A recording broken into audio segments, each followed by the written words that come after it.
Shri ಗಣೇಶಾಶೀರ್ವಾದ Kannada YouTube ಚಾನಲ್ಗೆ ತಮ್ಮೆಲ್ಲರಿಗೂ ಆತ್ಮೀಯವಾದ ಸ್ವಾಗತ.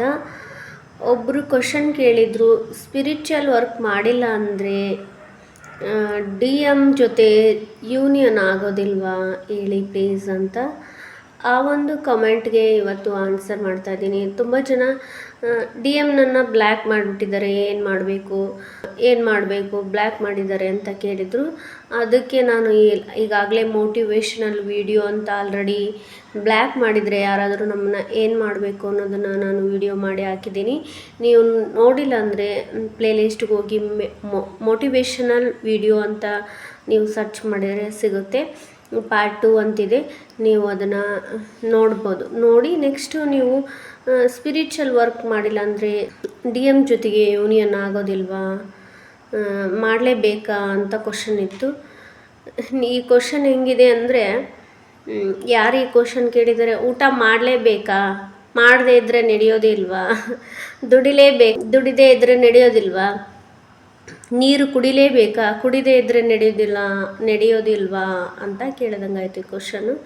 ಇಟ್ಸ್ ಓಕೆ, ಪರವಾಗಿಲ್ಲ. ಅವ್ರಿಗೆ ಏನು ಕ್ವಶನ್ ಕೇಳಬೇಕು ಅಂತಿದೆಯೋ, ಏನು ಡೌಟ್ ಇದೆಯೋ, ಮಾಡಿದರೆ ನಡೆಯೋದಿಲ್ವಾ ಅಂತ ಡೌಟ್ ಇದೆಯೋ ಆ ಕ್ವಶನ್ಗೆ ನಾನಿವತ್ತು ಆನ್ಸರ್ ಮಾಡ್ತೀನಿ.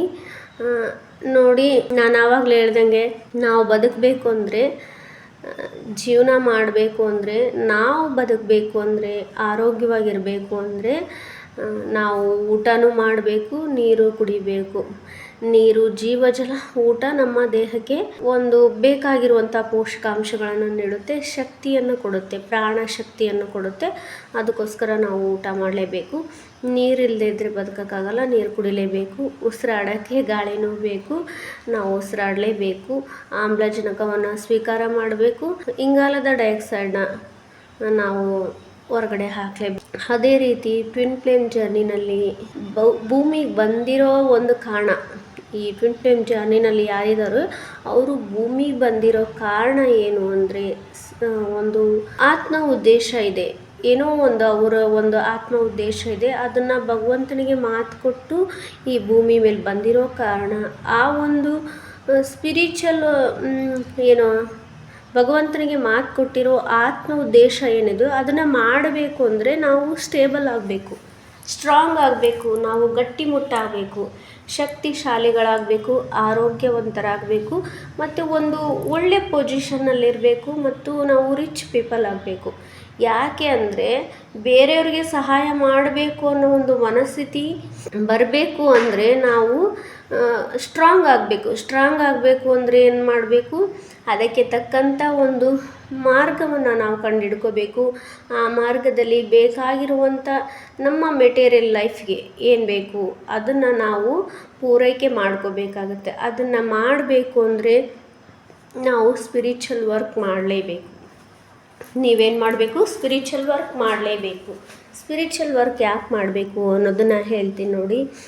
ಈ ಅವಳಿ ಜ್ವಾಲೆಗಳು ಅಂತ ಏನಿದಾರಲ್ಲ, ಟ್ವಿನ್ ಫ್ಲೇಮ್ಸು, ಅವರು ಒಂದು ಆತ್ಮ ಎರಡು ದೇಹ ಆಗಿರೋದ್ರಿಂದ DM ಅವೇಕ್ನಿಂಗ್ ಆಗಬೇಕು ಅಂದರೆ, DMಗೂ ಇದು ಜರ್ನಿ ಗೊತ್ತಾಗಬೇಕು ಅಂದರೆ ಸ್ಪಿರಿಚುವಲ್ ವರ್ಕ್ ಮಾಡಬೇಕಾಗತ್ತೆ.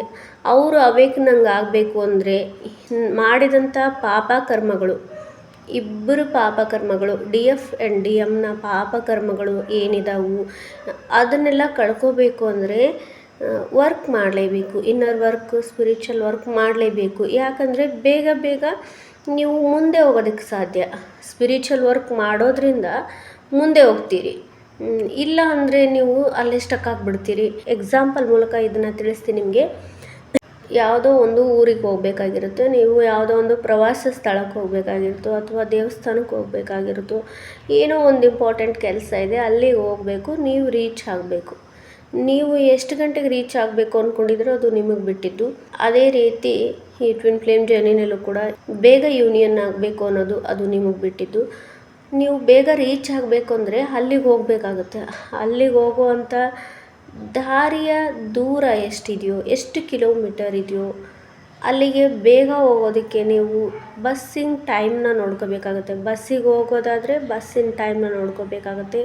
ಇಲ್ಲ ನೀವು ಕಾರ್ ತೊಗೊಂಡು ಹೋಗ್ತೀರಂದ್ರೆ ಕಾರಲ್ಲಿ ಹೋಗಬೇಕಾಗುತ್ತೆ. ಅದಕ್ಕೆ ಡೀಸೆಲ್ ಆ್ಯಂಡ್ ಪೆಟ್ರೋಲ್ ಹಾಕ್ಸ್ಕೊಂಡು ರೆಡಿ ಇಟ್ಕೊಂಡು ನೀವು ಕೂಡ ರೆಡಿಯಾಗಿ ಟೈಮ್ ಸರಿಯಾಗಿ ಇಲ್ಲಿ ಬಿಟ್ರಿ ಅಂದರೆ ನೀವು ಯಾವ ಟೈಮ್ಗೆ ಅಲ್ಲಿ ರೀಚ್ ಆಗಬೇಕು ಅಂದ್ಕೊಂಡಿದ್ದೀರೋ ಆ ಟೈಮ್ಗೆ ಹೋಗಿ ಅಲ್ಲಿಗೆ ರೀಚ್ ಆಗ್ತೀರಿ.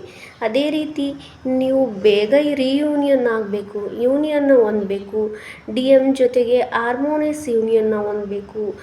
3D ಲೈಫಲ್ಲಿ ಒಂದು ನಿಮ್ಮ ಆತ್ಮ ಉದ್ದೇಶವನ್ನು ಮಾಡಬೇಕು ಅನ್ನೋ ಇಚ್ಛೆನ ನೀವು ಇಟ್ಕೊಂಡಿದ್ರೆ ಅದಕ್ಕೋಸ್ಕರ ನೀವು ಇನ್ನರ್ ವರ್ಕ್ ಮಾಡಬೇಕಾಗತ್ತೆ. ಇನ್ನರ್ ವರ್ಕ್ ಮಾಡಿಲ್ಲ ಅಂದರೆ ಏನಾಗುತ್ತೆ? ರಿಯೂನಿಯನ್ ಹೊಂದೋದಿಲ್ವಾ? ಹೊಂದ್ಬೋದು, ರಿಯೂನಿಯನ್ ಆಗ್ಬೋದು. ಅದು ಯಾವಾಗ ಆಗುತ್ತಂತ ಗೊತ್ತಿಲ್ಲ. ಈ ಜನ್ಮದಲ್ಲಿ ಆಗ್ಬೋದು, ಮುಂದಿನ ಜನ್ಮದಲ್ಲಿ ಆಗ್ಬೋದು, ಅದ್ರ ಮುಂದಿನ ಜನ್ಮದಲ್ಲಿ ಆಗ್ಬೋದು. ಹಿಂಗೆ ಜನ್ಮಗಳು ಮುಂದೂಡ್ಕೊತ ಹೋಗ್ತವೆ. ಹಾಗಾಗಬಾರ್ದು. ಬೇಗ ರಿಯೂನಿಯನ್ ಆಗಬೇಕು. ಅದಾದಮೇಲೆ ನಿಮ್ಮ ಆತ್ಮ ಉದ್ದೇಶನ ಮಾಡಬೇಕು. ನಿಮ್ಮ ಜೊತೆಗೆ ನಿಮ್ಮ DM ಇದ್ದಾಗ ನಿಮಗೆ ಸಪೋರ್ಟ್ ಮಾಡ್ತಾರೆ, ನಿಮಗೆ ಅವರು ಸಪೋರ್ಟ್ ಮಾಡ್ತಾರೆ, ಅವ್ರಿಗೆ ನೀವು ಸಪೋರ್ಟ್ ಮಾಡಬೇಕಾಗತ್ತೆ. ಒಬ್ರಿಗೊಬ್ರು ಸಪೋರ್ಟ್ ಮಾಡ್ಕೊಂಡಿದ್ದಾಗ ನಿಮ್ಮ ಆತ್ಮ ಉದ್ದೇಶನ ಮಾಡೋದಕ್ಕೆ ಸಾಧ್ಯ ಆಗುತ್ತೆ. ನೀವು ಯಾರಿಗಾದ್ರೂ ಓದಿಸ್ಬೇಕು ಅಂತಿದ್ರೆ ಓದಿಸ್ಬೋದು. ನೀವು ಓದಿಸೋದಕ್ಕೆ ನಿಮ್ಗೇನು ಬೇಕು? ದುಡ್ಡು ಬೇಕಲ್ವಾ? ದುಡ್ಡು ಬೇಕಂದರೆ ದುಡಿಬೇಕು ಅಂದರೆ ನೀವು ಸ್ಟ್ರಾಂಗ್ ಆಗಿರಬೇಕು, ಶಕ್ತಿಶಾಲಿಗಳಾಗಿರಬೇಕು, ಆರೋಗ್ಯವಂತರಾಗಿ ಶಕ್ತಿಶಾಲಿಗಳಾಗಿದ್ದಾಗ ನೀವು ನಿಮ್ಮ DMನ ಅಟ್ರ್ಯಾಕ್ಟ್ ಮಾಡಬೇಕು, ಕ್ಲೇಮ್ ಮಾಡಬೇಕು, ಅವ್ರನ್ನ ಅವೇಕನಿಂಗ್ ಮಾಡಬೇಕು. ಅದು ನಿಮ್ಮ ಕೈಲಿದೆ. DF ಕೈಲೇ ಇದೆ. ಇದು DM ಕೈಲೇ ಏನೂ ಇಲ್ಲ. ಇದು ಮಿರರ್ ಸೋಲ್ ಆಗಿರೋದ್ರಿಂದ DFೇ ಇನ್ನರ್ ವರ್ಕ್ ಮಾಡಬೇಕು. ಅವ್ರು ಯಾಕೆ ಮಾಡಲ್ಲ, ನಾವಷ್ಟೇ ಮಾಡಬೇಕಾ? ಇನ್ನರ್ ವರ್ಕು DM ಯಾಕೆ ಮಾಡೋದಿಲ್ಲ ಅಂತ ನೀವು ಕೇಳ್ಬೋದು. ಇಲ್ಲ, DM ಆಲ್ರೆಡಿ ಅವರು ಸ್ಪಿರಿಚುವಲ್ಲೇ ಇದ್ದಾರೆ ಮತ್ತು ಅವರು ಸ್ಟೇಬಲ್ ಆಗಿದ್ದಾರೆ, ಸ್ಟ್ರಾಂಗ್ ಆಗಿದ್ದಾರೆ, ಗಟ್ಟಿಮುಟ್ಟಾಗಿದ್ದಾರೆ, ಮೆಂಟಲಿ ಆ್ಯಂಡ್ ಫಿಸಿಕಲಿ ಸ್ಟ್ರಾಂಗ್ ಆಗಿದ್ದಾರೆ. ಅವರಿಗೆ ಇದೆಲ್ಲ ಅವಶ್ಯಕತೆ ಬೀಳೋದಿಲ್ಲ. ಮಿರರ್ ಎಕ್ಸಸೈಸ್ ಅಂದರೆ ಇಲ್ಲಿ DF ಏನು ಯೋಚನೆ ಮಾಡ್ತಾರೆ, ಏನು ಅಂದ್ಕೊತಿದ್ದಾರೆ, ಏನನ್ನು ಮಾಡಬೇಕು ಅಂತಿದ್ದಾರೋ ಅದನ್ನು ಅವ್ರು ಮಾಡ್ತಾರೆ. ನಿಮ್ಮ ಮಿರರ್ ಸೋಲ್ ಆಗಿರೋದ್ರಿಂದ ನೀವೇನು ಮಾಡ್ತೀರೋ ಅದನ್ನೇ ಅವರು ಮಾಡ್ತಾರೆ. ನೀವು ಜೀವನದಲ್ಲಿ ಸ್ಪಿರಿಚುವಲ್ ವರ್ಕ್, ಇನ್ನರ್ ವರ್ಕ್ ಮಾಡದೇ ಇದ್ದರೆ ನೀವು ಸ್ಟೇಬಲ್ ಆಗೋದಿಲ್ಲ, ಗಟ್ಟಿಮುಟ್ಟಾಗೋದಿಲ್ಲ, ಸ್ಟ್ರಾಂಗ್ ಆಗೋದಿಲ್ಲ ಅಂದಾಗ ನಿಮ್ಮ ಹತ್ರ ಯಾವ ಜಾಬು ಇರೋದಿಲ್ಲ, ಹಣನೂ ಇರೋದಿಲ್ಲ, ನೀವು ನೋಡೋದಕ್ಕೂ ಚೆನ್ನಾಗಿ ಕಾಣಿಸೋದಿಲ್ಲ. ಸುಂದರವಾಗಿರಬೇಕು, ನಾವು ಚೆನ್ನಾಗಿರಬೇಕು, ಆರೋಗ್ಯವಾಗಿರಬೇಕು, ಎಲ್ಲನೂ ನಮ್ಮ ಜೀವನದಲ್ಲಿ ಬರಬೇಕು. ಮೆಟೀರಿಯಲ್ ಲೈಫ್ದಲ್ಲಿ ಹಣ, ಆಸ್ತಿ, ಸಮೃದ್ಧಿ, ಶಕ್ತಿ ಎಲ್ಲ ಬೇಕು. ಎಲ್ಲ ಇದ್ದಾಗ ನಾವು ಬೇರೆಯವ್ರಿಗೆ ಸಹಾಯ ಮಾಡೋಕ್ಕಾಗತ್ತೆ. ಬೇರೆಯವ್ರಿಗೆ ಸಹಾಯ ಮಾಡಬೇಕು ಅಂದರೆ ಫಸ್ಟು ಅದನ್ನೆಲ್ಲ ಟ್ವಿನ್ ಫ್ಲೇಮ್ ಜ್ಯುವೆಲ್ಲರಿಲಿರೋ DF ಆ್ಯಂಡ್ DM ಪಡ್ಕೋಬೇಕಾಗುತ್ತೆ. ಅದನ್ನ ಪಡ್ಕೋಬೇಕು ಅಂದರೆ ಇನ್ನರ್ ವರ್ಕ್ ಮಾಡಬೇಕು. ಇನ್ನರ್ ವರ್ಕ್ ಮಾಡ್ದಂಗೆಲ್ಲ ನೀವು ಮ್ಯಾನಿಫೆಸ್ಟೇಷನ್ ಮಾಡ್ಕೊತ ಹೋದಂಗೆಲ್ಲ ಬೇಗ ಮ್ಯಾನಿಫೆಸ್ಟ್ ಆಗುತ್ತೆ. ನೀವು ರೀಚ್ ಮಾಡ್ತೀರಾ ನಿಮ್ಮ ಒಂದು ಗೋಲ್ನ. ಏನು ಇಟ್ಕೊಂಡಿದ್ದೀರಾ ನೋಡಿ, ರಿಯೂನಿಯನ್ ಆಗಬೇಕು, ಸ್ಪಿರಿಚುವಲ್ ವರ್ಕ್ ಮಾಡಿದರೆ ಬೇಗ ಆಗುತ್ತೆ ಅನ್ನೋದು ಒಂದು. ಸ್ಪಿರಿಚುವಲ್ ವರ್ಕ್ ಮಾಡಲೇಬೇಕು ಅಂತ ಆತ್ಮ ಉದ್ದೇಶನ ನೀವು DM ಜೊತೆಗೆ ಇದ್ಕೊಂಡೇ ಮಾಡಬೇಕು ಅಂತ ಏನೂ ರೂಲ್ ಇಲ್ಲ.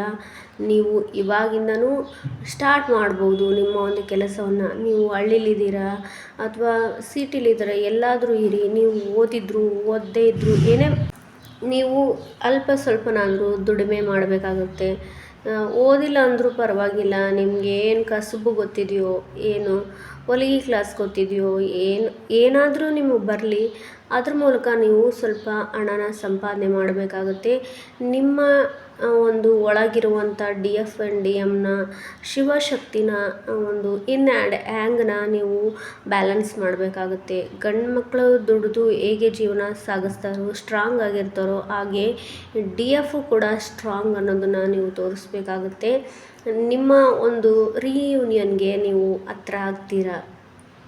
ಅದನ್ನೆಲ್ಲ ಮಾಡಬೇಕು ಅಂದರೆ ನೀವು ಸೋಲ್ ಪರ್ಪಸ್ನ ಮಾಡಬೇಕಾಗುತ್ತೆ. ಸೋಲ್ ಪರ್ಪಸ್ ಮಾಡಬೇಕು ಅಂದರೆ ನೀವು ಇನ್ನರ್ ವರ್ಕ್ನ ಮಾಡಬೇಕು. ಇನ್ನರ್ ವರ್ಕ್ ಮಾಡಿದಷ್ಟು ನೀವು ಬೇಗ ಗ್ರೋ ಆಗ್ತೀರಾ, ಜೀವನದಲ್ಲಿ ಮುಂದೆ ಬರ್ತೀರಾ, ಸಮೃದ್ಧಿನ ಹೊಂದ್ತೀರಾ. ಅದಾದಮೇಲೆ ನೀವು ಸ್ಪಿರಿಚುವಲ್ ವರ್ಕ್ ಆದಮೇಲೆ ನೀವು ನಿಮ್ಮ ಡಿ ಎಮ್ನ ಅಟ್ರ್ಯಾಕ್ಟ್ ಮಾಡ್ತೀರಾ, ಅವರು ಅವೇಕ್ನಿಂಗ್ ಆಗ್ತಾರೆ. ಅವರು ಅವೇಕ್ನಿಂಗ್ ಆದಾಗ ಎಲ್ಲ ಕೂಡ ಒಳ್ಳೆಯದಾಗುತ್ತೆ. ಡಿವೈನೇ ನಿಮ್ಮನ್ನು ಒಂದು ಮಾಡ್ತಾರೆ. ಅವಳಿ ಜ್ವಾಲೆಗಳು ಸಂಪರ್ಕ ಹೊಂದಬೇಕು, ಒಕ್ಕೂಟವನ್ನು ಹೊಂದಬೇಕು ಅಂದರೆ ಆಧ್ಯಾತ್ಮಿಕವಾಗಿ ನೀವು ಜೀವನದಲ್ಲಿ ಮುಂದುವರಿಲೇಬೇಕಾಗತ್ತೆ. ಸ್ಪಿರಿಚುವಲ್ ವರ್ಕ್ನ ಮಾಡಲೇಬೇಕಾಗುತ್ತೆ. ಟ್ವಿನ್ ಫ್ಲೇಮು ನೀವು ಎಷ್ಟು ನಿಮ್ಮನ್ನು ಪ್ರೀತಿಸ್ತೀರೋ, ಎಷ್ಟು ಅನ್ಕಂಡೀಷನ್ ಲವ್ ಮಾಡ್ತೀರೋ, ಎಷ್ಟು ಐ ವೈಬ್ರೇಷನಲ್ಲಿ ಇರ್ತೀರೋ, ನಿಮ್ಮ ಡಿ ಎಮ್ಮು ಕೂಡ ಅಷ್ಟೇ ಅನ್ಕಂಡೀಷನಲ್ ಲವ್ ಮಾಡ್ತಾರೆ ಮತ್ತು ಅವರು ಐ ವೈಬ್ರೇಷನಲ್ಲಿ ಇರ್ತಾರೆ. ಅದಾದಮೇಲೆ ಏನಾಗುತ್ತೆ, ಅವರು ಒಂದು ಸಾಲ ಏನಿದಾವೆ ಜೀವನದಲ್ಲಿ, ಏನು ಸಾಲ ಮಾಡಿದವರು ದುಡ್ಡಿನ ವಿಷಯದಲ್ಲಿ, ಯಾವುದೇ ಒಂದು ಕೆಲಸದಲ್ಲಿ ಅದನ್ನೆಲ್ಲ ತೀರ್ಸೋದಕ್ಕೆ ಅವ್ರಿಗೂ ನೀವು ಎಲ್ಪ್ ಮಾಡ್ದಂಗಾಗುತ್ತೆ. ನೀವು ಕೂಡ ಮುಂದೆ ಬರ್ತೀರಾ, ಅವರು ಕೂಡ ಮುಂದೆ ಬರ್ತಾರೆ. ನೀವು ಸ್ಪಿರಿಚುವಲಿ ಮತ್ತು ನಿಮ್ಮ ಡಿ ಎಮ್ನ ಒಂದು ಶಿವಶಕ್ತಿನ ಇನ್ ಆ್ಯಂಡ್ ಯಾಂಗ್ನ ನೀವು ಬ್ಯಾಲೆನ್ಸ್ ಮಾಡಬೇಕಾಗತ್ತೆ. ಅದಕ್ಕೋಸ್ಕರ ನೀವು ಇನ್ನರ್ ವರ್ಕ್ ಮಾಡಲೇಬೇಕು. ಅವಳಿ ಜ್ವಾಲೆ ಒಂದು ಪ್ರಯಾಣದಲ್ಲಿ ನಿಮ್ಮ ಏಕತೆ ಮತ್ತು ಆಂತರಿಕ ಒಕ್ಕೂಟವನ್ನು ಹೊಂದಬೇಕಾಗತ್ತೆ. ನೀವು ಆಂತರಿಕ ಅಂದ್ರೆ ನಿಮ್ಮ ಅಂತರಾತ್ಮದ ಒಳಗಡೆ ನಿಮ್ಮ ಡಿ ಎಫ್ನ ಒಂದು ಇಬ್ಬರ ಒಂದು ಸಮತೋಲನವನ್ನು ನೀವು ಕಾಯ್ದಿರಿಸ್ಕೊಳ್ಬೇಕಾಗುತ್ತೆ. ಅದಕ್ಕೋಸ್ಕರ ನೀವು ಸ್ವಯಂ ಪ್ರೀತಿನ ಮಾಡಬೇಕಾಗುತ್ತೆ. ನಿಮ್ಮನ್ನು ನೀವು ಪ್ರೀತಿ ಮಾಡಬೇಕಾಗುತ್ತೆ. ಸೆಲ್ಫ್ ಲವ್ನ ಮಾಡಬೇಕಾಗುತ್ತೆ. ನಿಮ್ಮನ್ನು ನೀವು ಗುಣಪಡಿಸ್ಕೋಬೇಕು. ಭಾವನಾತ್ಮಕವಾಗಿ ನೀವು ಗುಣಪಡಿಸ್ಕೋಬೇಕು. ಹಳೆಯ ಗಾಯಗಳಿಂದ ನೀವು ನಿಮ್ಮನ್ನು ಗುಣಪಡಿಸ್ಕೋಬೇಕು. ನಿಮ್ಮನ್ನು ನೀವು ಒಪ್ಕೋಬೇಕು. ನಿಮ್ಮನ್ನು ನೀವು ಅನ್ಕಂಡೀಷನಲ್ ಲವ್ ಮಾಡಬೇಕು. ಇದನ್ನೆಲ್ಲ ಮಾಡಿದಾಗ ನೀವು ಬೇಗ ಸಂಪರ್ಕವನ್ನು ಹೊಂದೋದಕ್ಕೆ ಇವೆಲ್ಲ ಸಹಾಯ ಮಾಡ್ತಾವೆ. ನಿಮಗೆ ಆಂತರಿಕ ಸಮತೋಲನವನ್ನು ಸ್ತ್ರೀಲಿಂಗ ಪುಲ್ಲಿಂಗ ಅಂತೇನು ಕರಿತೀವಿ ನೋಡು, Shivashakti yin and yang, divine masculine, divine feminine ಅನ್ನೋ ರೀತಿಯಲ್ಲಿ ನೀವು ಎರಡನ್ನೂ ಬ್ಯಾಲೆನ್ಸ್ ಮಾಡಬೇಕಾಗತ್ತೆ. ಆವಾಗ ದೈವಶಕ್ತಿ ಕೂಡ ನಿಮ್ಮ ಜೊತೆಗಿದ್ದು ನಿಮ್ಮ ಒಂದು ರೀಯೂನಿಯನ್ಗೆ ಬೇಗ ಒಂದು ದಾರಿನ ತೋರಿಸ್ತಾರೆ, ಪರಿಹಾರನ ಸೂಚಿಸ್ತಾರೆ. ಇದನ್ನೆಲ್ಲ ಮಾಡಲೇಬೇಕು. ನಿರೀಕ್ಷೆಗಳನ್ನು ಫಸ್ಟ್ ಬಿಡಿ. ನಿರೀಕ್ಷೆ ಮಾಡೋದನ್ನು, ಈ ಪ್ರಯಾಣದಲ್ಲಿ ಅತಿಯಾದ ನಿರೀಕ್ಷೆ ಮಾಡೋದನ್ನು ಬಿಟ್ಟು ಮುನ್ನಡೆಯೋದನ್ನು ಪ್ರಯತ್ನ ಪಡಿ. ಮುನ್ನಡೆಯೋದನ್ನು ನೀವು ಕಂಡುಕೊಳ್ಳಿ. ನಿಮ್ಮನ್ನು ನೀವು ಕಂಡುಕೊಳ್ಳಿ. ನಿಮ್ಮ ಒಂದು ಇನ್ನರ್ ಚೈಲ್ಡ್ನ ನೀವು ಸಂತೈಸಿ ಅಂತ ಹೇಳೋದಕ್ಕೆ ಇಷ್ಟಪಡ್ತೀನಿ. ಆಧ್ಯಾತ್ಮಿಕ ಅಭ್ಯಾಸಗಳನ್ನು ರೂಢಿ ಮಾಡಿಕೊಳ್ಳಿ. ನಿಮ್ಮ ಆತ್ಮದೊಂದಿಗೆ ನೀವು ಮಾತಾಡಿ, ನಿಮ್ಮೊಂದಿಗೆ ನೀವು ಸಂಪರ್ಕನ ಹೊಂದಿ ಯೋಗ ಮತ್ತು ಧ್ಯಾನಗಳನ್ನು ಮಾಡಿ. ಇದರಿಂದನೂ ಕೂಡ ಬೇಗ ಒಂದು ರಿಯೂನಿಯನ್ನ ಹೊಂದ್ಬೋದು. ಅದಲ್ಲೇ ಮಿರರ್ ಎಕ್ಸಸೈಸ್ನ ಮಾಡಿ, ಇನ್ನರ್ ವರ್ಕ್ನ ಮಾಡಿ. ನಿಮಗೆಲ್ಲರಿಗೂ ಒಳ್ಳೆಯದಾಗಲಿ. ಈ ಒಂದು ವಿಡಿಯೋದ ಮೂಲಕ ನಿಮಗೆ ಸ್ಪಿರಿಚುವಲ್ ವರ್ಕ್ ಮಾಡಬೇಕಾ ಮಾಡಬಾರ್ದಾ, ಮಾಡಿದರೆ ಏನಾಗುತ್ತೆ, ಬಿಟ್ಟರೆ ಏನಾಗುತ್ತೆ ಅನ್ನೋದನ್ನು ತಿಳಿಸ್ಕೊಟ್ಟಿದ್ದೀನಿ. ನಿಮಗೆ ಅರ್ಥ ಆಗಿದೆ ಅಂತ ಅಂದ್ಕೊಂಡಿದ್ದೀನಿ.